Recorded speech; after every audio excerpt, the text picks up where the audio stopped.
Bienvenue dans les histoires fantastiques de Mama Aya. Yvonne était une femme que tout le monde admirait. Infirmière dévouée, elle soignait ses patients avec une douceur qui apaisait les cœurs les plus anxieux. À l'hôpital, on la surnommait l'ange.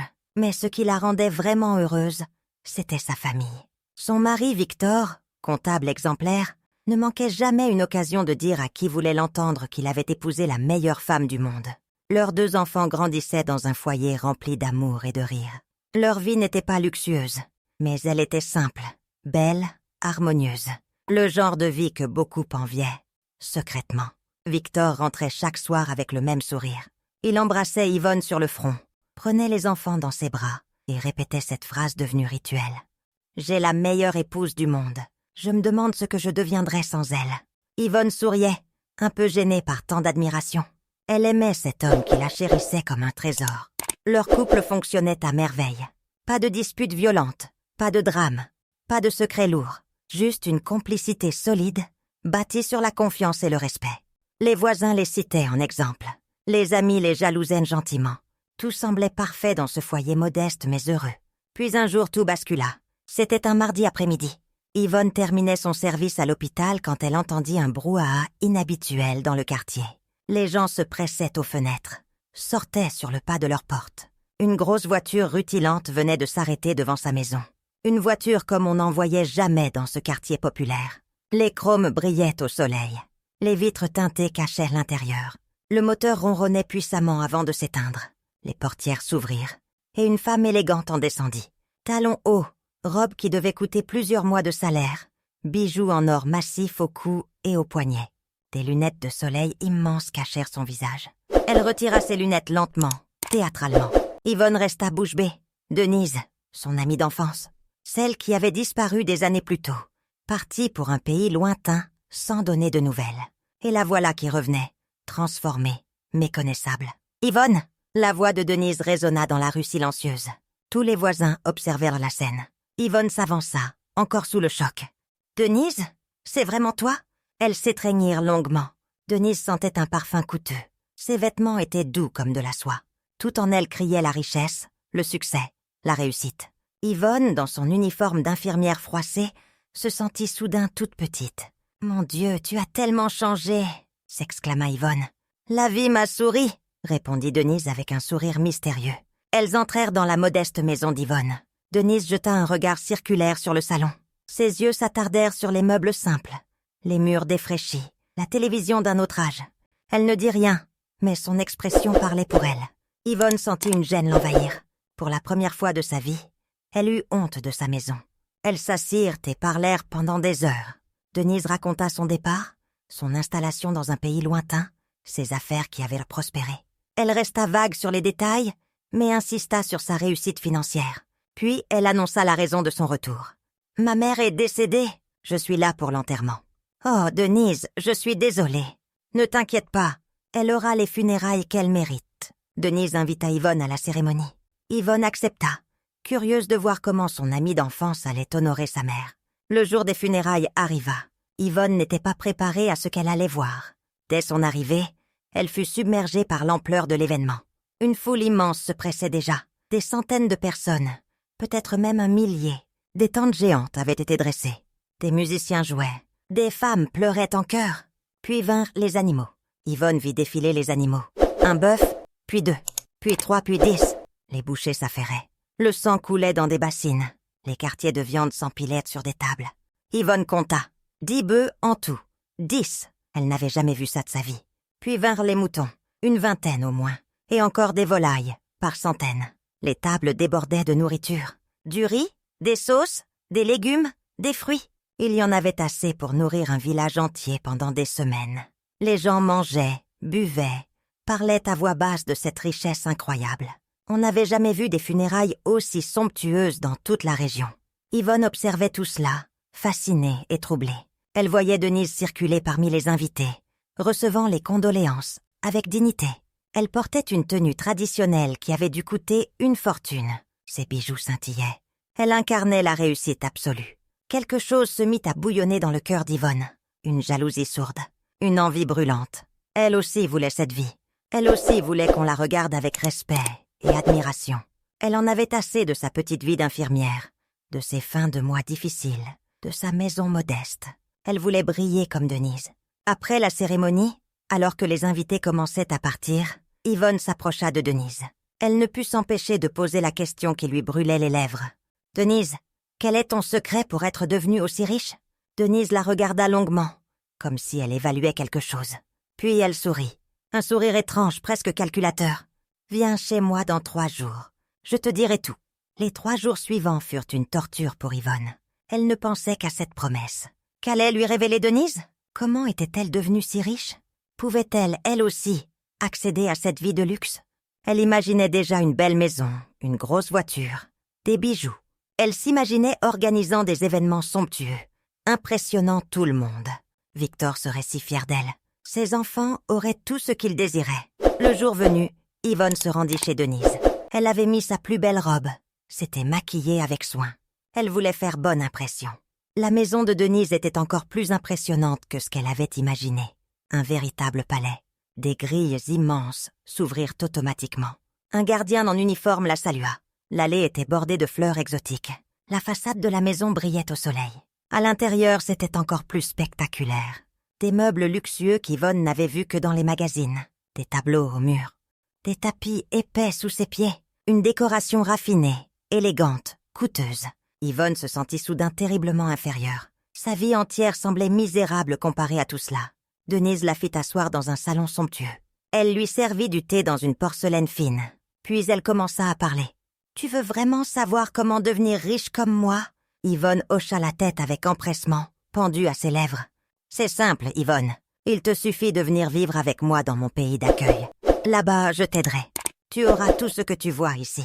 Et même plus. » Yvonne sentit son cœur s'emballer. C'était trop beau pour être vrai. Mais une question lui vint immédiatement. « Et Victor? Et les enfants ?» Denise posa sa tasse et la regarda droit dans les yeux. Son visage se durcit. « Oh, il te faut choisir, Yvonne. Ta petite famille ou la fortune. On ne peut pas avoir les deux. » Un silence pesant s'installa. Yvonne sentit son cœur battre plus fort. Elle pensait à Victor, à son visage quand il lui disait qu'elle était la meilleure épouse du monde, à ses enfants qui couraient vers elle en criant « Maman !» quand elle rentrait du travail, à leur vie simple mais heureuse, à leur foyer rempli d'amour. Puis elle pensa à cette richesse, à cette maison luxueuse, à cette voiture rutilante, à ses bijoux, à cette reconnaissance, à cette vie de rêve qui s'offrait à elle. La tentation était immense, trop immense. « Je veux devenir riche », murmura-t-elle, presque honteuse de ces mots. Denise sourit, satisfaite. Elle savait qu'elle avait gagné. « Bien, maintenant, écoute-moi très attentivement. Voici ce que tu dois faire. » Elle se pencha vers Yvonne et commença à expliquer son plan diabolique. « À ta prochaine grossesse, tu devras provoquer une dispute avec ton mari. Une vraie dispute, violente, irréconciliable. Le genre de dispute après laquelle on ne peut plus rester ensemble. Tu comprends ?» Yvonne fronça les sourcils, mal à l'aise. « Mais pourquoi une dispute ? Je ne comprends pas. Parce que tu dois rompre tous les liens, Yvonne. Complètement. Tu le quittes. Tu laisses les enfants. Et tu viens me rejoindre. Sans regret. Sans retour possible. C'est la seule façon. » Le cœur d'Yvonne se serra. « Quitter Victor ? Abandonner ses enfants ? » C'était impensable. Monstrueux. Je ne peux pas faire ça. » Denise se redressa, son visage devenant froid, presque méprisant. « Alors reste dans ta petite vie d'infirmière, Yvonne. Continue à te lever à l'aube pour soigner des patients qui ne te respectent même pas. Continue à compter chaque centime pour boucler tes fins de mois. Continue à vivre dans cette maison délabrée. Continue à porter les mêmes vêtements année après année. C'est ton choix !» Chaque mot frappait Yvonne comme une gifle. Denise venait de mettre le doigt sur toutes ses frustrations secrètes. Oui, elle en avait assez d'être pauvre. Oui, elle en avait assez de ne jamais pouvoir s'offrir ce qu'elle voulait. Oui, elle rêvait d'une vie meilleure. C'est plus fort que moi. Je m'entends trop bien avec Victor. Je ne vois pas comment créer une dispute. Nous ne nous disputons jamais. Denise se fit plus dure, plus insistante. Si tu veux être riche, tu trouveras un moyen. Les femmes qui réussissent sont celles qui osent tout. Celles qui ont le courage de sacrifier le présent pour un avenir meilleur. Es-tu une femme courageuse, Yvonne? Ou es-tu une faible? La manipulation était subtile mais efficace. Yvonne sentit la panique monter en elle. Elle ne voulait pas être faible. Elle ne voulait pas rester dans sa petite vie. Elle voulait cette richesse. Elle voulait cette reconnaissance. Elle voulait briller. « Non, Denise, j'accepte. Je le ferai. » Puis elle ajouta, presque dans un murmure, comme si elle avait peur que les murs l'entendent. « J'ai 3 semaines de retard. Je crois que je suis enceinte. Mais Victor ne le sait pas encore. » Le visage de Denise s'illumina instantanément. Un sourire carnassier, presque effrayant, étira ses lèvres. Ses yeux brillèrent d'une lueur étrange. « Parfait, c'est parfait, Yvonne. Tu ne pouvais pas tomber à un meilleur moment. » Elle se leva, disparut un instant dans une autre pièce et revint avec une grosse liasse de billets. Elle l'attendit à Yvonne. « Crée une dispute et rejoins-moi dans 1 semaine. Voici de l'argent pour ton voyage. Largement de quoi payer ton billet et plus encore. Ne tarde pas. » Yvonne prit l'argent, les mains tremblantes. Les billets étaient neufs, craquants. Il y en avait plus qu'elle n'en avait jamais tenu dans ses mains. Elle venait de sceller son destin. Elle venait de vendre sa famille. Les 6 jours qui suivirent furent un enfer intérieur pour Yvonne. Elle tournait et retournait le problème dans sa tête, jour et nuit. Comment provoquer une dispute avec Victor alors qu'ils ne se disputaient jamais? Comment détruire volontairement ce qu'ils avaient construit ensemble pendant toutes ces années? Le premier soir, elle resta éveillée jusqu'à l'aube, observant Victor dormir paisiblement à côté d'elle. Il ronflait légèrement, un bras passé autour de sa taille. Il avait l'air si serein, si confiant. Il ne se doutait de rien. Il ne savait pas que sa femme était en train de planifier la destruction de leur mariage. Le 2e jour, elle faillit tout avouer. Victor rentra du travail avec un petit cadeau pour elle. Rien d'extravagant, juste un foulard qu'il avait vu en passant et qui lui avait fait penser à elle.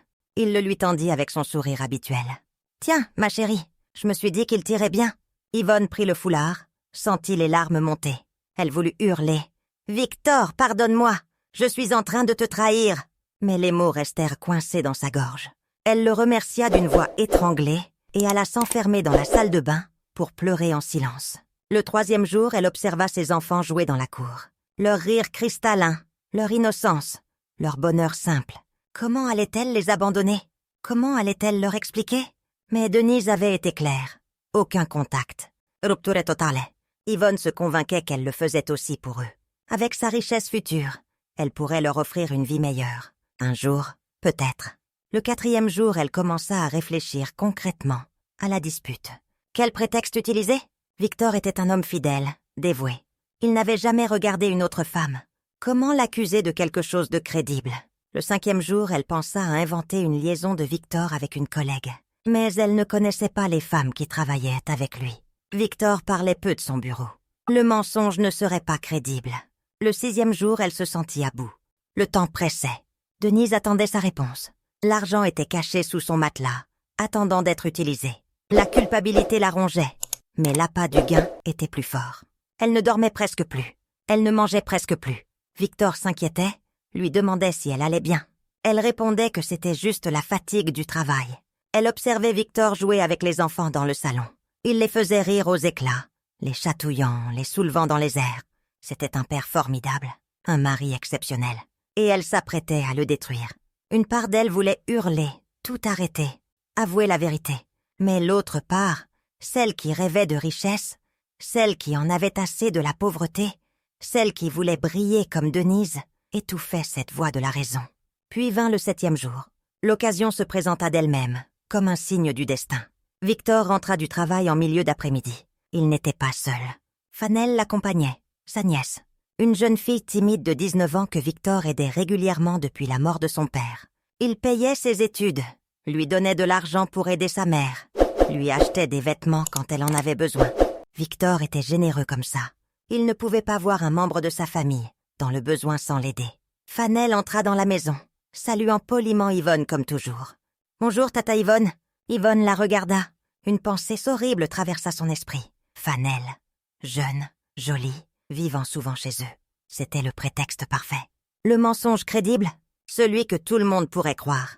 Quelque chose se déclencha en Yvonne, comme un mécanisme qu'elle ne contrôlait plus. Elle sentit la colère monter en elle. Une fausse colère, mais qui devenait réelle à force de la nourrir. Elle se mit à trembler. « J'en ai marre !» Sa voix explosa dans le silence de la maison. Victor et Fanel sursautèrent, surpris par le ton brutal, violent, inhabituel. « Quoi? Qu'est-ce qui se passe ?» demanda Victor, désorienté. Yvonne se leva d'un bond, pointant un doigt accusateur vers Fanel. « Tu me trompes avec ta propre nièce !» Le silence qui suivit fut assourdissant. On aurait pu entendre une mouche voler. Victor resta figé, la bouche ouverte, incapable de comprendre ce qu'il venait d'entendre. Son cerveau refusait de traiter l'information. Fanel devint blanche comme un linge. « Quoi ? Yvonne, mais qu'est-ce que tu racontes ?» La voix de Victor tremblait. Il ne comprenait pas. Ça ne pouvait pas être vrai. Yvonne était en train de faire une crise de nerfs. Elle devait être malade, épuisée. Quelque chose ne tournait pas rond. Mais Yvonne continua, haussant le ton, laissant sa fausse colère prendre le contrôle. « Ne fais pas l'innocent.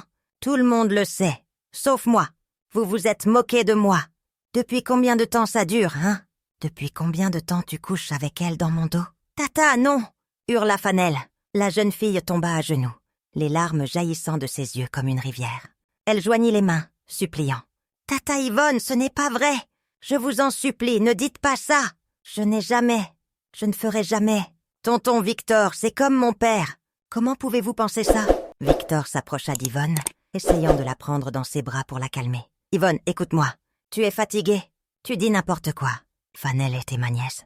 Ma nièce. Je ne l'ai jamais touchée. Je ne l'ai jamais regardée autrement que comme ma petite nièce. Comment peux-tu imaginer une chose pareille?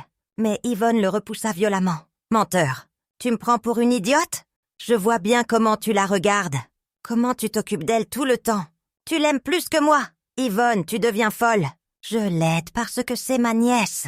Parce que son père est mort. Et que sa famille a besoin d'aide. C'est mon devoir. » Yvonne ne voulait rien entendre. Elle se précipita dans la chambre et commença à jeter des vêtements dans une valise. Ses mains tremblaient. Son cœur battait à tout rompre. Elle jouait la scène de sa vie. Victor la suivit, paniqué. « Qu'est-ce que tu fais? Où vas-tu? »« Je pars. Je ne resterai pas une minute de plus dans cette maison. »« Yvonne, arrête. C'est de la folie. Pense aux enfants. »« Les enfants. » Ces mots la frappèrent comme une gifle. Yvonne se figea un instant. Puis elle secoua la tête et continua à faire sa valise. Elle ne pouvait plus reculer. Elle avait franchi le point de non-retour. « Chers amis, si cette histoire te touche et que tu veux connaître la suite, abonne-toi dès maintenant, tu ne veux pas rater ce qui va se passer ensuite. » Victor essaya de lui bloquer le passage quand elle voulut sortir de la chambre. Il la suppliait, les larmes aux yeux. « Yvonne, s'il te plaît, écoute-moi, regarde-moi, je t'aime. Je n'ai jamais trompé. Jamais. Tu es ma femme, la mère de mes enfants. Comment peux-tu croire ça? » Mais Yvonne le repoussa et sortit dans le salon. Fanel était toujours à genoux, sanglotant de façon incontrôlable. « Tata, je vous en supplie. Sur la tombe de mon père, je jure que ce n'est pas vrai. Tonton Victor est comme mon père. Je ne ferai jamais ça. Jamais. » Yvonne passa devant elle sans la regarder. Elle ouvrit la porte d'entrée. Les voisins, attirés par les cris, s'étaient rassemblés dans la rue. Ils observaient la scène, choqués.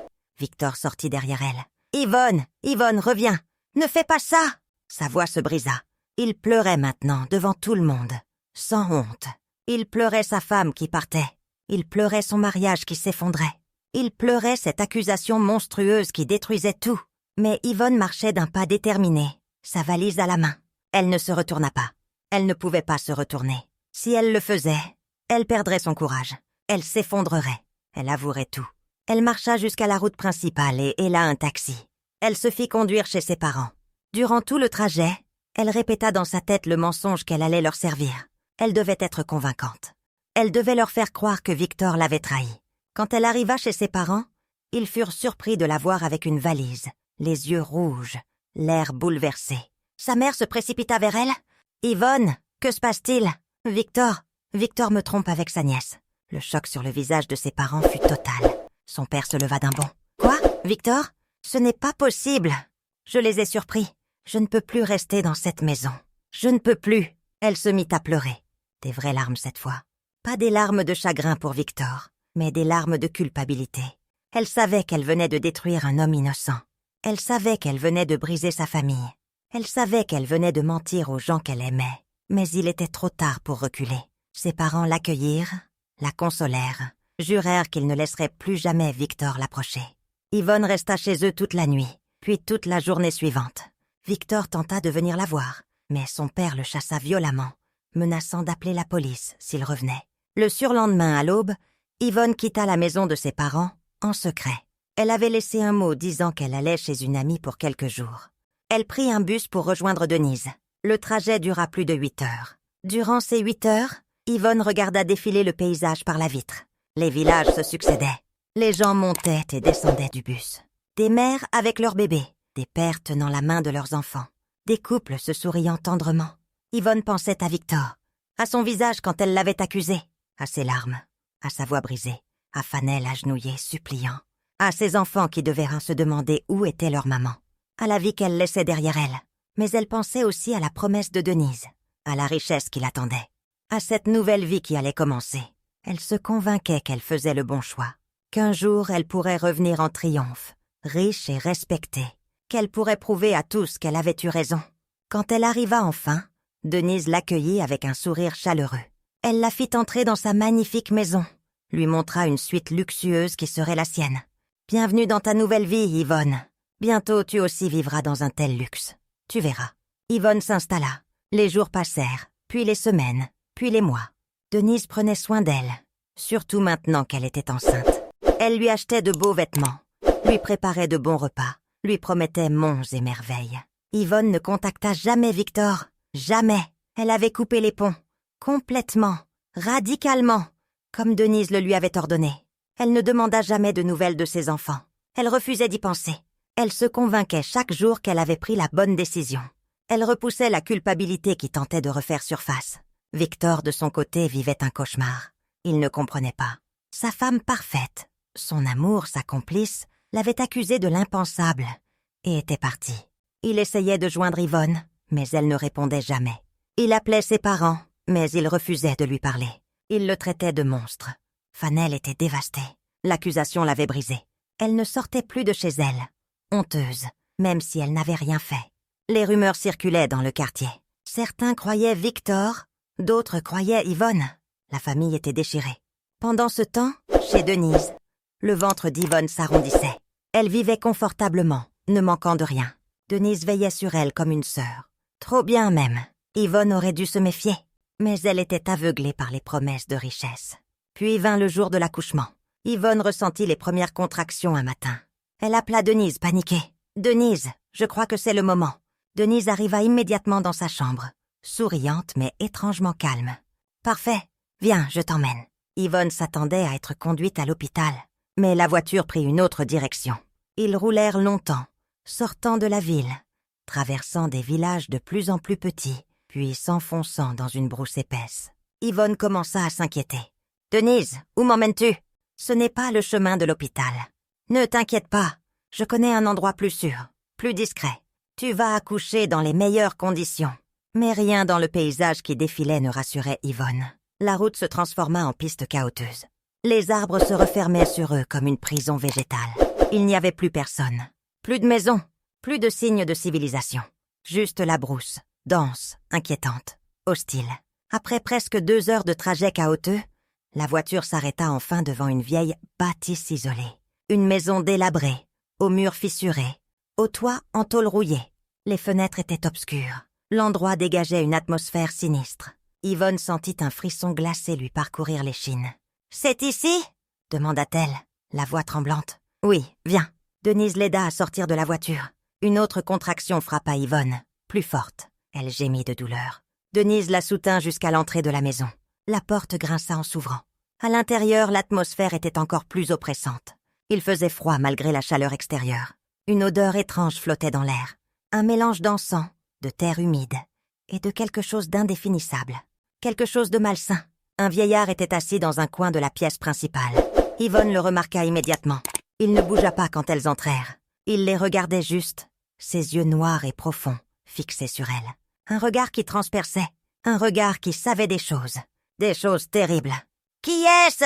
demanda Yvonne mal à l'aise. « C'est lui qui va t'aider à accoucher. Ne t'inquiète pas, il est très compétent. Un féticheur. » Yvonne en était sûre maintenant. Elle voulut protester, dire qu'elle préférait aller à l'hôpital. Mais une nouvelle contraction la plia en deux. La douleur était insupportable. Elle n'avait plus le choix. Denise et le vieillard la conduisirent dans une pièce adjacente. Une natte était étendue au sol. Rien d'autre. Pas de lit, pas d'équipement médical, rien. Yvonne s'allongea sur la natte, terrifiée, mais incapable de faire autrement. L'accouchement fut long et douloureux. Le vieillard psalmodiait des incantations dans une langue qu'Yvonne ne comprenait pas. Il touchait son ventre avec ses mains calleuses, appliquait des substances étranges sur sa peau. Denise restait à côté d'elle, lui tenant la main, lui murmurant des encouragements. Après des heures de souffrance, le bébé naquit enfin. Un petit garçon. Il poussa son premier cri. Un cri vigoureux qui résonna dans la pièce sombre. Yvonne le prit dans ses bras, épuisée mais soulagée. Elle regarda son visage. Il était beau, parfait, innocent. « Il faut que tu restes ici jusqu'à la prochaine lune, » dit Denise. « Quoi? Pourquoi? » « C'est nécessaire. Pour la suite. Fais-moi confiance. » Yvonne était trop faible pour argumenter. Elle accepta, ne comprenant pas vraiment ce qui se passait. Les jours suivants furent étranges. Elle restait dans cette maison sinistre avec son bébé, Denise et le vieillard. Le féticheur ne parlait presque jamais. Il les observait juste, son regard noir toujours fixé sur le bébé. Yvonne sentait que quelque chose n'allait pas. L'atmosphère devenait de plus en plus lourde. Denise était moins chaleureuse, plus distante. Elle avait des conversations à voix basse avec le vieillard, dans cette langue qu'Yvonne ne comprenait pas. Parfois, Yvonne surprenait leurs regards. Des regards qui la glaçaient. Une semaine passa, puis 2. Yvonne voulait partir, retourner dans la belle maison de Denise. Mais chaque fois qu'elle en parlait, Denise trouvait une excuse. « Pas encore. Bientôt. Sois patiente. » Puis vint la nuit de la pleine lune. Yvonne dormait avec son bébé dans ses bras quand elle fut réveillée par un bruit. Elle ouvrit les yeux. Denise était debout dans la pièce, tenant quelque chose dans ses mains, un grand mortier en bois. Elle le posa au sol, devant Yvonne. Le bruit sourd résonna dans le silence de la nuit. « Il est temps, Yvonne. » La voix de Denise était froide, dénuée de toute émotion. Yvonne se redressa, serrant son bébé contre elle. « Tant de quoi ?» Denise la regarda droit dans les yeux. Son visage était dur, impitoyable. L'amie chaleureuse avait disparu. À sa place se tenait une étrangère, une femme capable de tout. « Mets ton bébé dans ce mortier, et pile-le. » Le silence qui suivit sembla durer une éternité. Yvonne crut avoir mal entendu. Ce n'était pas possible. Elle devait avoir mal compris. Ou elle rêvait. C'était un cauchemar. Elle allait se réveiller. « Quoi? Tu m'as bien entendu, Yvonne. Mets ton bébé dans le mortier, et pile-le jusqu'à ce qu'il devienne une pâte. Avec cette substance, nous fabriquerons un savon magique. Un savon qui attire la richesse. Après 7 douches avec ce savon, tu seras immensément riche. C'est ça mon secret. C'est comme ça que je suis devenue riche. Et c'est comme ça que tu le deviendras aussi. » Yvonne sentit son sang se glacer dans ses veines. Son cœur s'arrêta de battre pendant 1 seconde. Elle regarda Denise, horrifiée, cherchant une trace de plaisanterie sur son visage. Mais il n'y en avait aucune. Denise était sérieuse, terriblement sérieuse. « Tu es folle? Je ne ferai jamais ça. C'est mon bébé! C'est mon fils! » Le vieillard entra dans la pièce à ce moment-là. Son regard noir se posa sur Yvonne. Un regard menaçant. Un regard qui disait clairement qu'elle n'avait pas le choix. Denise s'approcha, sa voix devenant plus dure. « Tu veux être riche ou pas, Yvonne? Tu as quitté ta famille pour ça. Tu as accusé ton mari d'adultère. Tu as abandonné tes enfants. Tu as tout sacrifié pour la richesse. Et maintenant que le moment est venu, tu recules? Mais c'est de la folie. C'est mon bébé. Comment peux-tu me demander de tuer mon propre enfant? Parce que c'est le prix à payer. Tu croyais que la richesse venait comment? Par magie? Non, il faut un sacrifice. Un sacrificio ultime. C'est ce que j'ai fait. C'est ce qu'ont fait toutes les femmes riches que tu admires tant. Et maintenant, c'est ton tour. » Yvonne serra son bébé encore plus fort contre elle. Il dormait paisiblement, inconscient du danger. Ses petits doigts étaient repliés sur sa poitrine. Son visage était si innocent, si pur. Comment pouvait-elle lui faire du mal? « Non, non, je refuse. Laisse-moi partir !» Elle essaya de se lever, mais le vieillard s'avança, bloquant la sortie. Il tenait un bâton dans sa main. Son regard était glacial, sans pitié. Yvonne comprit qu'elle était prisonnière. Si elle refusait, il pourrait la tuer. Elle et son bébé. La panique l'envahit totalement. Son cœur battait si fort qu'elle avait l'impression qu'il allait exploser. Sa respiration devint rapide, saccadée. Elle cherchait désespérément une issue, une solution, n'importe quoi. Puis une idée lui vint, une idée désespérée, mais c'était sa seule chance. Elle prit une grande inspiration, essayant de calmer sa voix. « D'accord, je vais le faire. » Denise sourit, satisfaite. « Bien, je savais que tu étais intelligente, mais j'ai besoin d'aller uriner d'abord. Derrière la case, je ne peux pas faire ça en ayant envie d'uriner. » Denise hésita, la regardant avec suspicion. « Et tu emmènes le bébé? »« Oui, je veux le tenir encore un peu. Avant de le faire. » Le mensonge semblait crédible. Une mère qui voulait profiter des derniers instants avec son enfant avant de le sacrifier. Denise et le vieillard échangèrent un regard. Puis Denise hocha la tête. « Fais vite! Ne nous fais pas attendre. Yvonne se leva lentement, serrant son bébé contre elle. Elle marcha vers la porte, essayant de ne pas courir, de ne pas montrer sa peur. Le vieillard s'écarta pour la laisser passer. Elle sortit de la maison, sentant leur regard dans son dos. Dehors, la nuit était noire. Seule la pleine lune éclairait faiblement le paysage.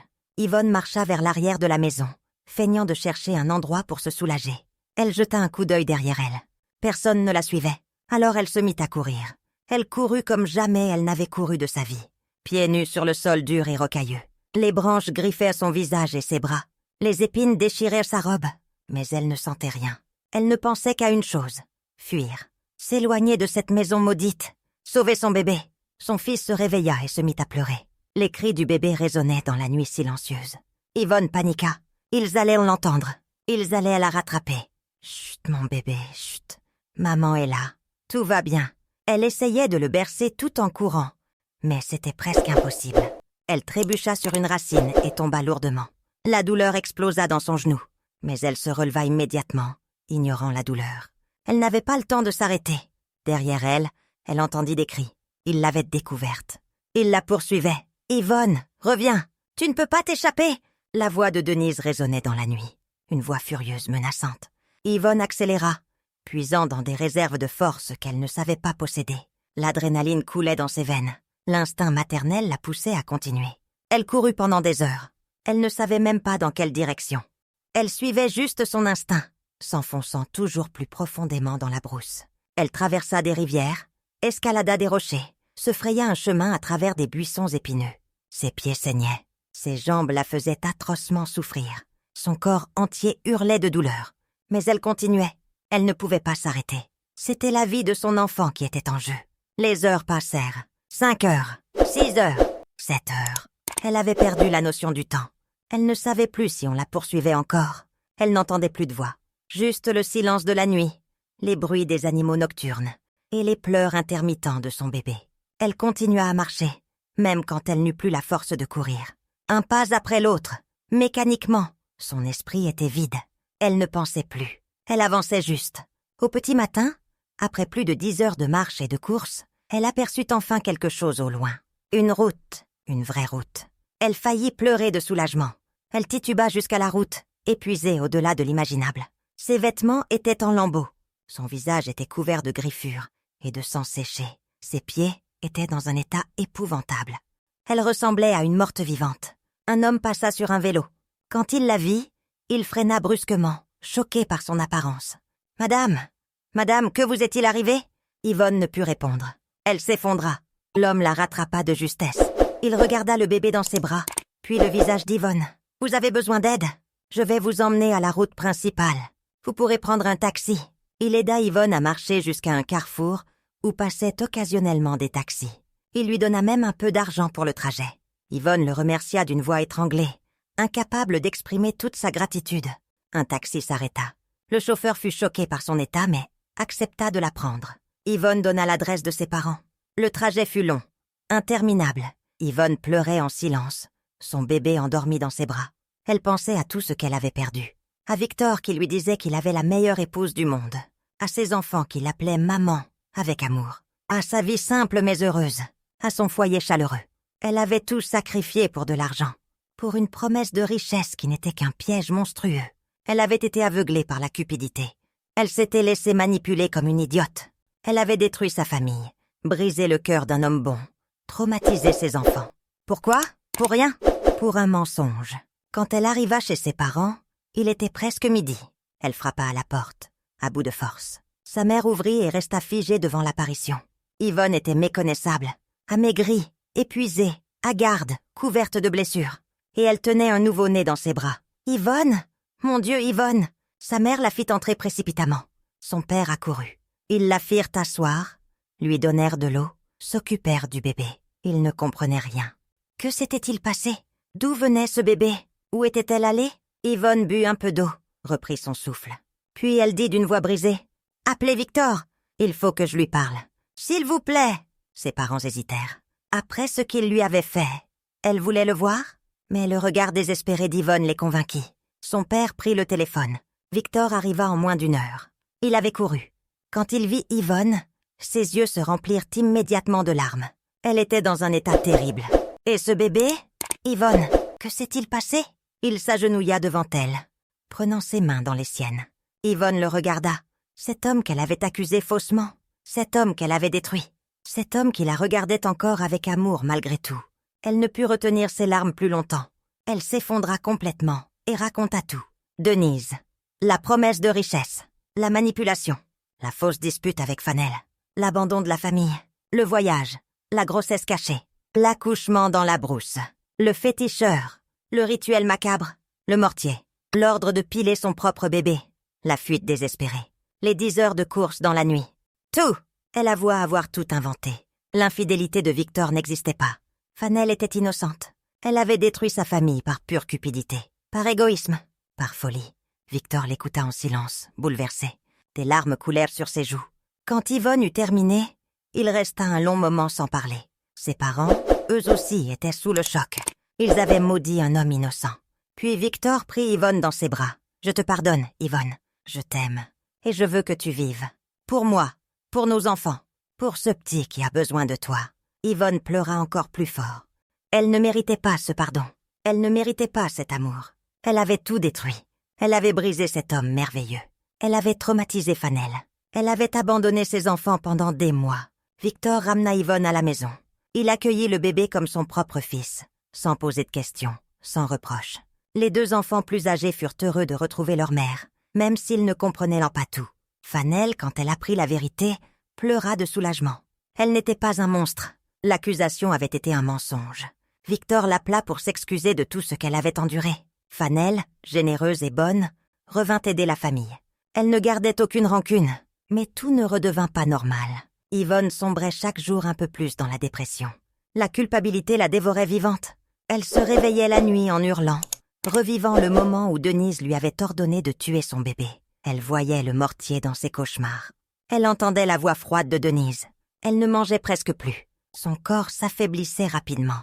Victor essayait de la soutenir, de la réconforter.